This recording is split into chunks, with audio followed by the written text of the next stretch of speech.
자, 오늘 말씀의 제목은 하나님의 나라와 포도원 농사의 비유에 관한 말씀입니다. 자, 오늘 본문 말씀의 핵심은 이렇습니다. 한 줄로 간단하게 정리하면 결론적으로 이렇습니다. 예수님이 이 땅에 오신 목적은 하나님의 나라를 건설하시기 위해서 오셨습니다. 그런데 그 하나님의 나라를 어떻게 건설할 것이냐, 이 건설하는 방법을 포도원 농부의 농사의 비유를 통해서 말씀을 해주고 계십니다. 예수님이 이 땅에 오셔서 첫 번째로 하신 첫 번째 설교가, 따라서 하십니다. 회개하라, 무엇이 천국이 가까이 왔느니라. 그러니까 주님이 이 땅에 오신 목적은 하나님의 나라, 천국을 이 땅에 건설하시기 위해서 오셨습니다.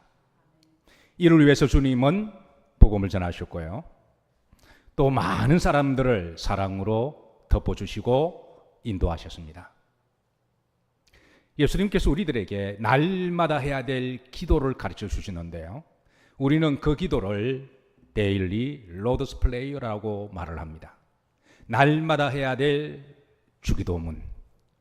그 기도문 중에 이런 소절이 있습니다. 하늘에 계신 우리의 아버지여, 하나님의 뜻이 하늘에서 이루어진 것과 같이 이 땅에서도 이루어지이다. 우리는 이를 위해서 기도해야 됩니다. 이 땅에 내가 사는 곳이 하나님의 나라가 이루어지기를, 무엇보다도 우리의 심령이 하나님의 나라가 이루어지기를. 하나님의 나라는 사랑의 나라입니다. 하나님의 나라는 구원의 나라입니다. 하나님의 나라는 평안의 나라입니다. 하나님의 나라는 용서의 나라입니다. 하나님의 나라는 축복의 나라입니다. 저는 여러분들의 마음이 하나님의 나라에 복이 있으시기를 주의 이름으로 축복합니다. 그리고 우리가 사는 가정이 하나님의 나라가 되기를 하나님은 원하세요. 저는 여러분들의 그 가정이 그냥 건물만 있는 하우스가 아니라 홈 스위트 홈이 되시기를, 정말 천국과 같은 가정이 되시기를 주의 이름으로 기도하고 축복합니다. 저는 우리 영일교회가 하나님의 나라와 같은 곳이 되기를 기도하고 축복합니다. 이를 위해서 우리가 다 함께 노력하고 기도하고 섬겨야 될 줄로 믿습니다. 그리고 저는 우리나라가, 대한민국이 하나님이 보호하사 하나님을 잘 믿는 하나님의 나라가 되었으면 좋겠습니다. 그리고 마지막으로 궁극적으로 우리가 가야 할 하나님의 나라는 하나님이 계신 영원한 천국, 우리의 본향인 줄로 믿습니다. 어쨌든 주님은 이 땅에 오신 목적이 하나님의 나라를 건설하시기 위해서 오셨는데요, 그런데 이 하나님의 나라를 건설한다고 하는 것이, 이것이 보통 어려운 일이 아닙니다. 만만한 일이 아니에요. 왜? 영적인 보이지 않는 저항과 마귀의 역사가 있기 때문에. 세상 사람들은 너무나 육적인 부분에 이미 길들여져 있어서 이 땅에 하나님의 나라를 세운다고 하는 것은 결코 만만한 일이 아니며 어려운 일이며 또 복잡한 일이기도 해요. 그래서 주님께서는 하나님의 나라를 어떻게 비유하시냐면 오늘 포도원 농사의 비유를 하시는데요, 28절 주님은 이렇게 우리들에게 질문을 던집니다. 너희들 생각은 어떠하냐? 먼저 우리들에게 생각을 던짐으로 말미암아 한번 오늘 말씀을 한번 스스로 생각하기를 원하십니다. 기본적으로 포도 농사는 유대인들에게 있어서 팔레스타인 지역에서는 매우 익숙한 농사였기 때문에 주님이 하신 이 포도 농사의 비유를 하나님 나라로 비유하는 부분에 대해서는 아마 저들이 쉽게 이해했으리라고 그렇게 생각해요. 자, 그래서 주님은 묻습니다. 너희들 생각은 어떠하냐? 기본적으로 포도 농사라고 하는 것은 알고 있기에, 그래서 포도 농사의 한 주인이 있는데 그 주인에게는 두 아들이 있다고 하는 거예요.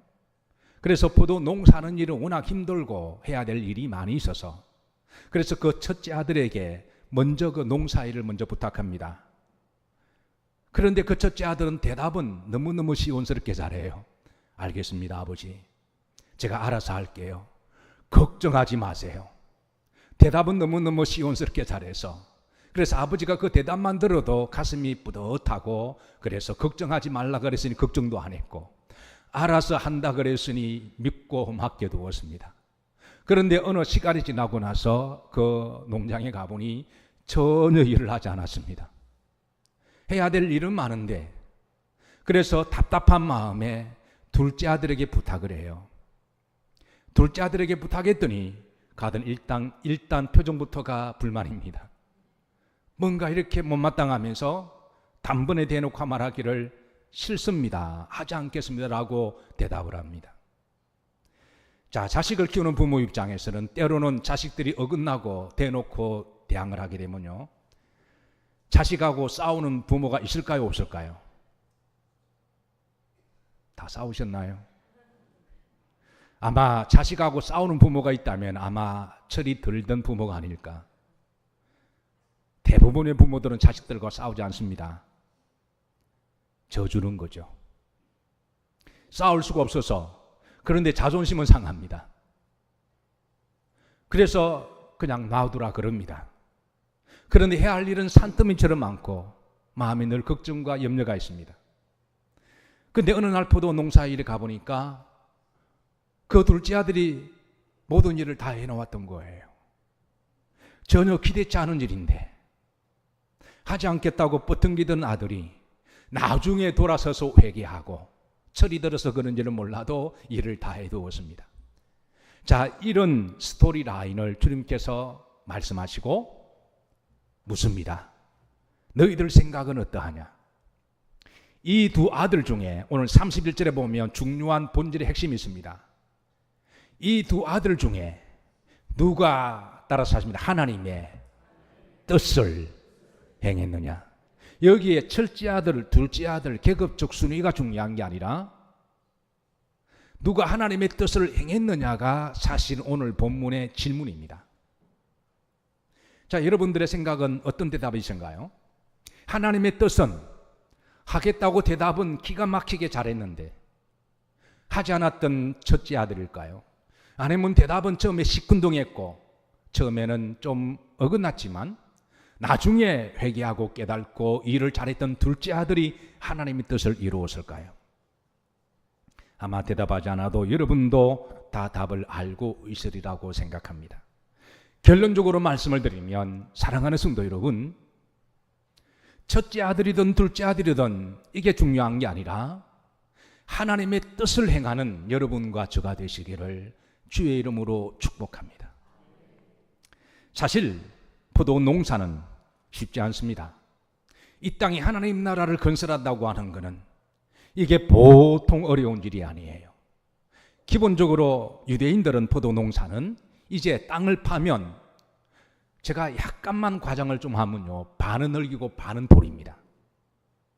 우리나라처럼 비옥한 토지에 땅을 파면 돌보다 흙이 덜 많이 나오기는 하지만, 그래서 여러분 문화적 차이 때문에 이해를 못하시겠지만 실제로 저는 2015년에 성지 탐사를 갔을 때요, 제가 그 땅을 파보니 정말 돌반 흙반이었습니다. 자, 이런 배경 속에서 이사야 55장 2절에 보면 포도 농사를 하는 그 몇 가지 일상적인 방법을 일러주시는데요. 자, 한번 다 같이 한번 보십시다. 뭘 파서? 땅을 파서. 예, 농사를 지으려면 뜨거운 태양빛에 땅을 파야 되죠. 그런데 땅을 팠는데 뭐를 제하고? 돌을 제하고. 자, 여러분 다음 사진 한번 보시죠. 자, 이스라엘 사람들이 땅을 팠을 때 바로 이렇게 돌이 많습니다. 돌을 걸러내면, 실제로 땅 속에 돌을 걸러내면 밖에 드러난 돌은 이렇게 많습니다. 그래서 이 돌을 제하고, 그리고 그 위에 극상품 포도나무를 심게 됩니다. 근데 그거로 끝나는 게 아니라 그 중에 망대를 세우게 됩니다. 울타리를 세우고요, 망대를 세웁니다. 왜냐하면 포도원을 침입하는 작은 여우가 있기 때문에 그렇습니다. 미가서 1장 6절에 보시면, 자, 1장 6절의 중반절에 보면, 자, 포도 심을 동산 같게 하며 또 그 돌들을 골짜기에 쏟아내리고 그랬습니다. 특별히 포도 농사를 심는 장소를 좋고 비옥한 땅이 아니라, 기후가 좋은 땅이 아니라 돌들이 많은 곳, 골짜기 비옥한 산 비탈길에 포도 농사를 짓는다는 거예요. 자, 다음 사진 한번 보시죠. 자, 이런 비탈길에, 지금도 유럽에 가면 이런 비탈길에 포도 농사를 짓는 곳에 의외로 많이 있습니다. 근데 어떤 사람들은 그렇게 생각해요. 왜 이런 곳에 하필 힘든 곳에 농사냐? 포도나무의 성질은요, 이상하게도 이렇게 척박하고 이렇게 메마르고 또 거친 바람이 불어야 극상품의 열매를 맺기 때문에 그렇습니다. 이게 포도나무가 가지는 성질 때문에 그런데요, 우리가 때로는 요업의 고백처럼 의인은 7번 넘어지더라도 8번째 다시 일어날 것이며 처음은 미약하였으나 내 나중은 심히 창대하리라.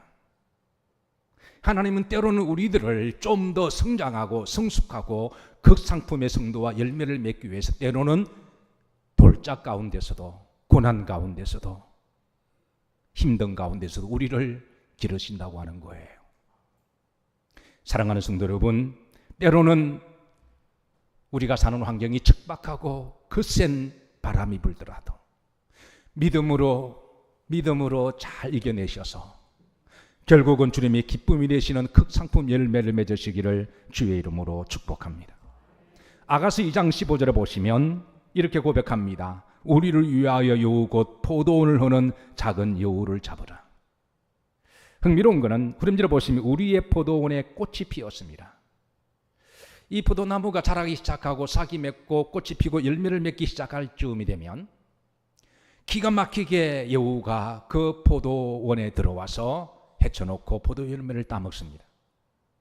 그래서 포도원 농부는 이런 여우를 들어오지 못하도록 울타리를 만들어줘요. 이 넓은 농장에 울타리를 비탈길에 만든다고 하는 건 쉬운 일이 아니지만 그래도 막아야 여우를 막을 수가 있습니다. 그런데 그래도 땅을 파고 들어와요. 한두 마리가 꼭 들어올 때. 들어오면 어떻게 해야 될까요? 여우를 쫓아내든지 아니면 잡아야 됩니다. 우리가 믿음 생활하다 보면 어쩔 수 없이 악한 영의 역사가 있습니다. 그래서 그 악한 영이 우리 마음에 들어오기도 하고 때로는 우리 가정에 들어오기도 하고 때로는 교회에 들어오기도 합니다. 여러분, 이런 작은 여우가 들어오지 못하도록 하나님의 나라에 울타리를 든든히 세우시기를 주의 이름으로 축복합니다. 그래도 들어왔다면 우리가 기도로 믿음으로 그들을 잘 쫓아내거나 안 나가면 여러분 잡아서 고기를 해 드시기를 바랍니다. 어쨌든 포도 농사가 이렇게 쉽지가 않은데요. 그런데 이제 열매를 맺을 쯤 돼서 또 하나의 과업이 있습니다. 그거는 바로 가지치기를 해야 된다고 하는 것이죠. 요한복음 15장 2절에 보면, 자, 다 같이 우리가 잘 아시는 말씀이지만 다시 한번 다짐하시겠습니다. 합독합니다. 물은 내게 붙어 있어 열매를 맺지 않는 가지는 아버지께서 그것을 제거해 버리시고 물을 열매를 맺는 가지는 더 열매를 맺게 하려 하여 그것을 깨끗하게 하시느니라. 여기에 두 가지가 나옵니다. 하나 가지는 열매를 맺지 못하는 가지입니다. 이 가지는 아무리 놔둬도 열매를 맺지 못하는 가지입니다. 또 한 가지는 열매를 맺을 가지입니다. 그런데 포도 농부는 이 열매를 맺지 못하는 가지는 과감하게 가지치기를 합니다. 사진을 한번 보실까요? 농부는 과감하게 전지를 해줍니다. 아프죠. 고통스럽기도 하고 내 몸의 한 부분이 잘려가니까. 그런데 이 가지를 짤 수밖에 없는 것은 놔둬도 열매를 맺지 못하는 것이고, 두 번째는 그냥 불쌍하다고 놔두면 열매 맺는 가지의 영양분을 빨아먹어서 열매 맺어야 할 그 영양분의 씨알도 적게 만들고 상품성도 없기 때문에 열매 맺는 가지의 열매를 더 풍성히 맺기 위해서 어쩔 수 없이 가지를 잘라줍니다. 우리가 세상을 살아가다 보면 쓸데없는 고집들이 우리 속에 가지가 자랄 때가 있습니다. 때로는 교만의 가지가 자라기도 하고요. 세상의 것들이 우리 속에 자라기도 합니다. 그래서 하나님은 때로는 우리들을, 때로는 가위질을 하십니다. 어떤 경우는 실패를 통해서 우리를 돌아보게 하시고요. 어떤 경우는 질병을 통해서 우리가 하나님 앞에 회개하게 하시고, 어떤 경우는 상처와 배반을 통해서 하나님은 우리의 어차피 열매를 맺지 못하는 가지니까, 그래서 그 가지를 잘라내십니다. 사랑하는 성도 여러분, 하나님은 우리를 너무너무 사랑하셔서 여러분들을 통해서 좋은 열매를 많이 맺기를 원하십니다. 그러려면 여러분, 쓸데없는 것들은 예수님의 이름으로 잘라내시기를. 주님이 잘라내실 때 혹이라도 시험 들거나 반항하거나 주님을 떠나지 마시고 믿음으로 잘 견디고 버텨내셔서 때가 되면 하나님은 좋은 가지의 열매를 맺게 하실 거예요. 자, 결론적으로 여러분, 이 포도나무가 열매를 맺게 되면요, 얼마나 많은 열매를 맺게 되는 줄 모릅니다. 다음 그림을 한번 보도록 하시겠습니다. 여기 그림을 보시면요, 이 포도나무가 한 포도나무에서 나온 가지들이고 열매들입니다. 이게 여러 나무들이 서로 콜라보해서 만들어진 포도나무가 아니라요, 기가 막힌 포도 농사주인은 쓸데없는 가지는 잘라내고, 그러면 건강한 가지에서 또 건강한 가지가 나오면 그거는 살려내고, 또 그 가운데 쓸데없는 또 잘라, 이렇게 해서 한 가지가 만들어낸 이 포도나무입니다. 사랑하는 성도 여러분, 저는 여러분들을 통해서 이런 축복이 있으시기를 주의 이름으로 축복합니다. 나는 포도나무에 너희는 가지니, 주님이 이 땅에 한 포도나무로 오셔서 주 예수를 믿으라, 그리하면 너와 내 집이 구원을 얻을 것이며, 그리고 온 예루살렘과 유대와 사마리아 땅끝까지 이르러 내 정인이 되리라. 그 말씀을 받은 대로 신실한 그리스도인들이 가는 곳마다 하나님의 나라를 건설했고 복음을 전했고, 지금은 한 포도나무 가지 대신 예수님을 통하여 수많은 사람들이 주님을 믿어 구원받는 역사가 일어난 줄로 믿습니다. 그래서 15장 8절에 보시면 다 같이 한번 합독합니다. 너희가 열매를 많이 맺으면 내 아버지께서 영광을 받으실 것이요 너희가 내 제자가 되리라. 열매를 많이 맺으면, 아까 보여드렸던 이 포도 농사의 이 농장은 여러분 놀라지 마십시오. 어느 나라에 있을까요? 우리나라에 있습니다. 별로 안 놀라시네요. 무려 일반적으로 포도나무 한 그루가 맺는 열매 포도송이는 4,000송이가 된다고 그래요. 열매를 많이 맺으면 하나님은 우리가 하나님 품 안에 잘 붙어 있으면 우리가 예상하지 못한 많은 열매를 맺게 하실 것입니다. 여러분 기대하셔도 좋습니다. 자, 그런데 포도나무는 기본적으로 줄기나무인 거 다 아시죠? 포도나무는 우리가 나무라고 부르기는 하지만 그 성질은 줄기를 통해서 그 지경을 뻗어나갑니다. 저는 여러분들의 지경이 더욱더 뻗어나가기를 주의 이름으로 축복합니다. 그런데 포도나무는 줄기나무니까, 포도나무 원래 한 나무에서 가지가 줄기가 뻗어나가게 되면요, 그 뻗어나간 줄기가 중력의 법칙 때문에 땅에 닿게 됩니다. 자, 그런데 포도나무에 또 다른 성질이 있는데요, 이 포도나무 가지가 나온 가지에서 뻗어나가다가 또 가지치기를 하는데요, 근데 그 가지가 중력의 법칙 땅에 닿게 되잖아요. 땅에 닿게 되면 이 포도나무 성질은 땅에 닿은 곳에 가지가 뿌리를 내려요. 이게 포도나무의 성질입니다. 그런데 가지가 땅에 뿌리를 내게 되면 문제는 그 뻗어나간 가지 영양분이 가지의 줄기에서 가져가기 때문에 본 나무에서 나온 영양분이 분산돼 빼앗기기 때문에, 그래서 줄기에서 나온 그 뿌리가 열매를 맺게 되면 그 줄기를 덜포도나무라고 이야기합니다. 그리고 그 돌포도나무 가지에서 맺힌 열매를 덜포도 열매라고 그렇게 이야기를 합니다. 이런 배경 속에서 성경에서는 하나님께서 우리들에게 이사야 말씀에 우리에게 극상품 포도나무를 심었더니 너희들이 덜포도나무를 심었도다, 열매를 맺었도다라고 말씀을 하고 있는 것이죠. 다음 그림 한번 보도록 하십니다. 이 포도나무는 줄기가 이렇게 뻗어나가게 되면요, 이제 그 줄기가 중력의 법칙 때문에, 자, 그 다음 사진 올려주세요. 그 가지가 땅에 닿게 돼요. 그래서 땅에 닿는 곳에 가지가 뿌리를 내리기 때문에 이 성질을 잘 나가고 있는 농부는 그것을 막기 위해서 그 가지에 돌을 받쳐줍니다. 땅에 뿌리를 내리지 못하도록요. 만약에 농부가 뻗어나간 가지가 땅에 닿아서 뿌리를 내릴 때 돌을 받쳐주지 아니하면 뻗어나간 가지에서 뿌리가 내려가서 이제 그 뿌리에서 나온 열매는 들포도나무 열매가 되기 때문에 이거는 전혀 상품 가치가 없는 것이죠.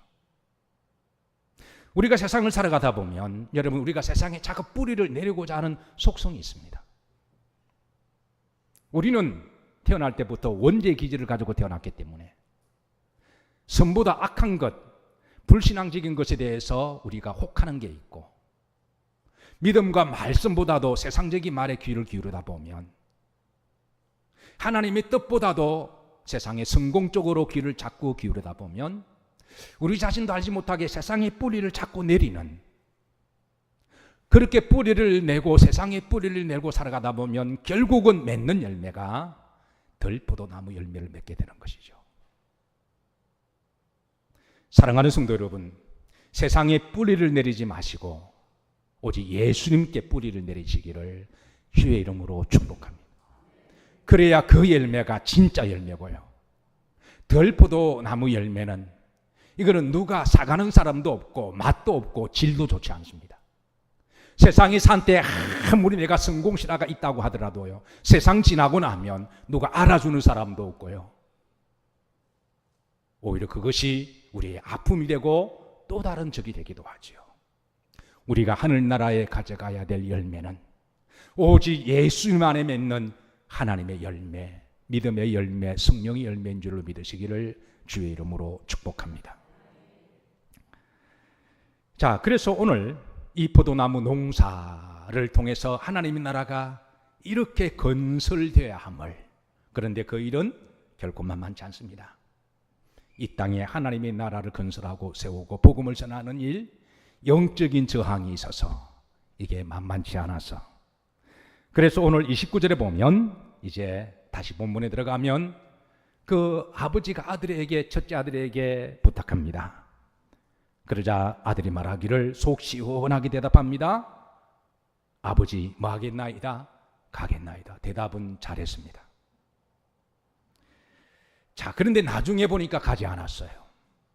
아니, 대답은 기가 막히게 시원스럽게 잘했는데 가지 않았습니다. 우리는 여기에서 왜 큰아들은 속 시원하게 대답했고 그런데 가지 않았을까요? 이 큰아들의 심리가 어떤 심리일까요? 우리는 두 가지 경우의 수를 우리가 추측할 수가 있는데요. 첫 번째는 원래 갈 마음이 있었지만 갑자기 급한 일이 생겨서 가지 않았다. 이게 첫 번째 경우의 수라고 우리가 추측할 수가 있습니다. 두 번째입니다. 원래 갈 마음이 없으면서도 가겠다고 했다. 여러분, 첫 번째와 두 번째 중에 어느 것이 여러분 이 첫 번째 아들의 심리적 상태라고 할 수가 있을까요? 저는 후자가 답이라고 생각합니다. 어떻게 하냐고요? 자, 원래 첫째 아들은 유대인을 이야기합니다. 하나님이 유대인들을 먼저 택하신 것은 하나님의 뜻을 이루시기 위해서 택하셨습니다. 하나님 일을 하려면 필요한 것들이 있습니다. 그게 하나님의 축복이 필요한 것이죠. 때로는 물질도 필요하고요, 때로는 건강도 필요합니다.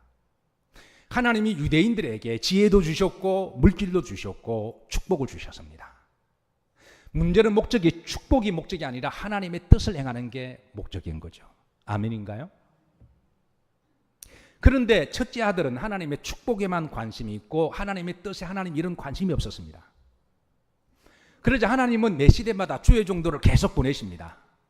하나님의 뜻을 전했습니다. 그런데 저들은 하나님 일을 하지 않았습니다. 하나님이 마지막으로 보낸 주의 종 선지자가 바로 세례 요한입니다. 그래서 주님께서 오늘 32절에 보면 세례 요한을 소환합니다. 하나님이 마지막으로 보낸 하나님의 뜻을 전하기 위한 세례 요한을 소환하면서 30절입니다. 요한이 의의 도로 너희에게 왔거늘 너희는 그를 맞이 아니하였으되 요한의 마지막 하나님의 뜻의 말씀도 믿지 않았다는 것이죠. 어쨌든 큰아들은 처음부터 아버지에게 가겠습니다라고 시온스럽게 말한 것은 그는 처음부터 갈 마음이 없었으니 그는 아버지를 속인 것이고 아버지를 기만한 것인 것이죠. 그래서 하나님은 이번에는 예수님을 보내셔서 둘째 아들을 택하셨는데요. 그 둘째 아들이 누구냐면 바로 이방인들입니다. 그리고 여러분과 접니다. 둘째 아들에게 묻습니다. 30절입니다. 합독합니다. 둘째 아들에게 가서 또 그와 같이 말하되 대답하여 이르되 뭐하이다? 실소이다. 대놓고 싫다라는 거예요. 아주 냉정하고 싸늘합니다. 단번에 거절합니다. 싫습니다. 그 순간 아버지의 마음은 얼마나 속상했을까요? 해야 할 일은 많은데. 그런데 나중에 보니까 이 둘째 아들이 또 일을 다 했습니다. 나중에 가서 보니까 둘째 아들이 기가 막히게 일을 해놓은 거예요. 전혀 기대하지 않았는데 가지 않겠다고 바닥바닥 대들었는데 자식을 키우다 보면 그런 아들이 있다 없다. 예, 없기를 주의 이름으로 축복합니다. 너무 대견하고 너무 좋았던 거예요. 그런데 여기 우리 둘째 아들의 심리를 좀 한번 추측해 보십시다. 아니 처음부터 아버지가 부탁하면 속 시원하게 아버지 마음도 편하게 기분도 좋게 걱정하지 않도록 아버지 내가 다 할게요. 걱정하지 마세요. 제가 할게요. 그렇게 대답하고 했으면 얼마나 좋을까요?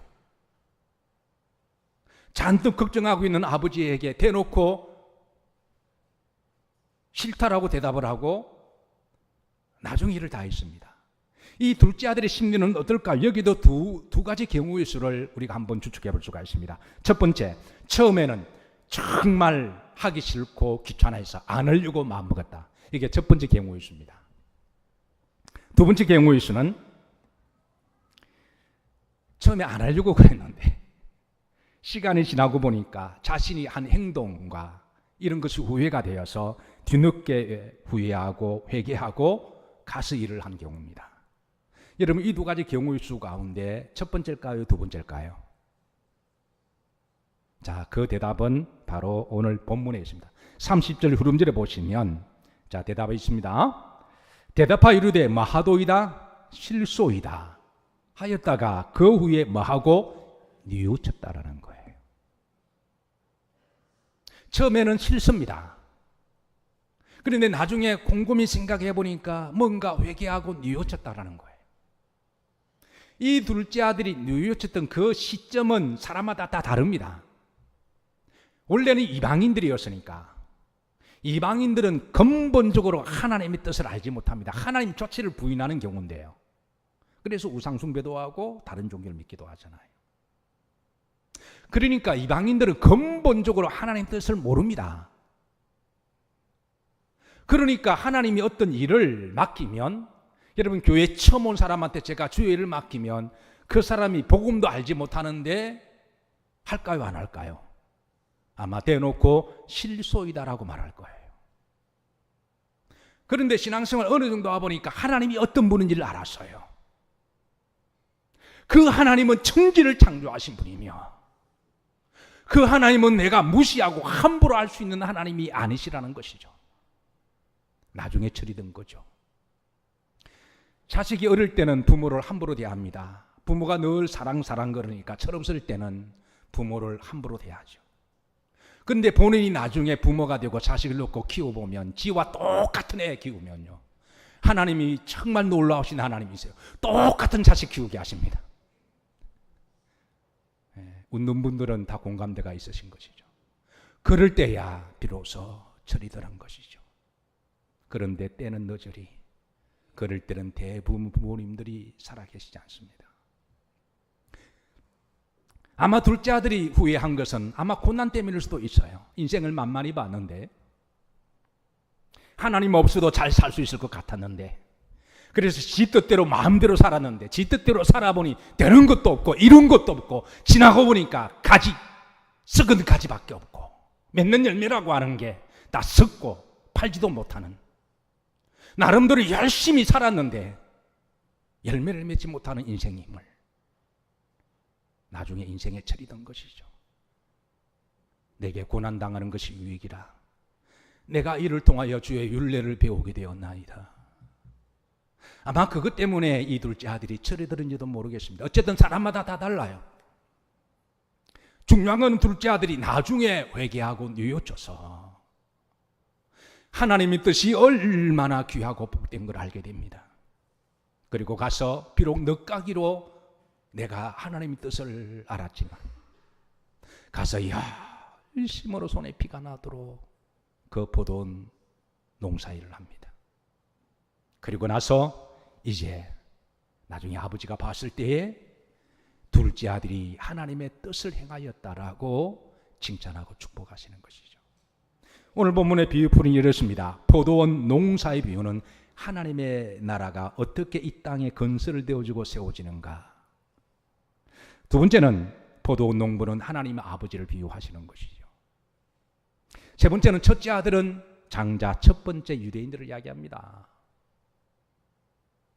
이들이 하나님의 뜻을 하지 않자 축복은 원하면서도 축복은 누리면서도 하나님 일을 하지 않자 하나님은 이방인들을 부르셔서 이방인들에게 하나님 일을 맡기십니다.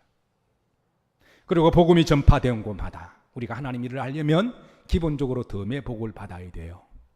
제가 늘 강조하지만 너희는 먼저 그의 나라와 의를 구하라. 그리하면 이 모든 것을 너에게 마시리라 더하신다라는 거예요. 얼마를 더해 주실지는 모르지만 우리의 마음의 중심에는 하나님의 뜻이 먼저 하나님의 뜻이 있다면 하나님을 세우는 것이 내 마음에 하나님의 나라가 세워지고 우리 가정이 하나님의 나라로 세워지는 것, 내가 일하는 일터가 하나님의 나라가 세워지는 것, 내가 사는 동네가 하나님의 나라가 점점 확장되어 가는 것, 그래서 복음이 점점 퍼져가서 하나님 나라가 되어가는 것, 그게 하나님의 뜻이고 우리 성도들의 사명인 줄로 믿습니다. 이 일은 결코 만만한 일이 아닙니다. 쉬운 일도 아니고요. 그리고 굉장한 복잡한 일이기도 합니다. 그리고 이 일은 필요한 것들이 있습니다. 하나님 일하라고 하나님의 필요한 것을 더하여 주신다고 하는 이 축복을 믿으시기를 주의 이름으로 축복합니다. 말씀을 마치면서 우리가 하나님이 우리를 부르신 목적을 다시 한번 기억하십시다. 하나님이 우리 영일교회를 세워주신 목적, 하나님이 여러분들을 부르신 목적, 여러분들에게 은사를 주시고 어떤 이들에게는 건강을 주시고 어떤 이들에게는 자손의 복을 주시고 어떤 이에게는 물질의 복을 주시고 이를 주신 우리가 근본적인 하나님의 뜻을 기억하면서 여러분이 머무시고 있는 곳에 하나님의 나라가 점점 확장되어 가시고 하나님의 나라 안에 있는 많은 열매의 축복을 여러분들도 마음껏 누리시고 또 많은 사람들에게 복음의 통로가 되시기를 주의 이름으로 축복합니다.